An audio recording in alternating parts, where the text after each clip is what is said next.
right, hello wine drinking people. Today is Sunday, the 17th of April. Wow, half of April already gone, and we've got some great tastings coming up for you. And hey, working on a Sunday, you know, we're open 7 days a week now at Wine Watch, drinking the world's greatest wines. I mean, why wouldn't you want to work 7 days? You get to drink on the job.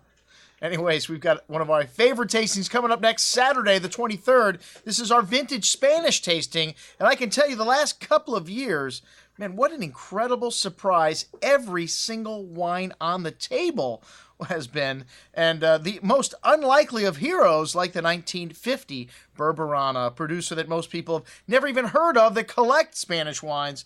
We've got some great ones on the table this evening, all the way back to 1954, supposedly a very good vintage for Rioja, the Aje Fuenmayor Rioja, and man, if it's any indication, you know, Rioja is one of these wines that you taste them young and they're just so deceptive in that you wouldn't think they're gonna age for 50 plus years. Heck, most wines do not make it past 20 years, but everything on the table this evening is 20 plus years old. Almost everything is from Rioja, but we've got a few other classics on the table, like the 1978 Torres Gran Coronas, a Cabernet Sauvignon from the Penedès. This is a legendary vintage for this wine. Wow, we've got Cune. We got 3 different wines from them. This is the only winery ever to get the coveted #1 spot in the top 100 in the Wine Spectator. And we've got the 94 vintage Grand Reserva on the table. That wine, definitely a contender for wine of the night. But we got the 70 also. 70, another epic vintage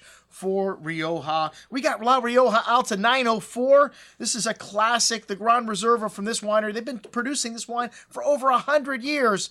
A lot of incredible wines on the table. And, well, we threw in one Ribera del Duero, the 1994 Pescara Janus. Oh, man, this is going to be an incredible tasting. You know what we've got on the table as well? Ham on to Serrano. That's right, ham on, folks. You got to have ham on if you're doing a tasting with Spanish wines. To me, everywhere you go in Spain, this is the national food. We got a whole leg coming out for this one, so check it out, man. We've got a killer menu and 10 incredible wines, vintage wines from Spain. On our Vintage Spanish tasting coming up on the 23rd of April, I'm your host, Andrew Lampasoni, signing off for the Wine Watch, saying, remember, always drink the good stuff first.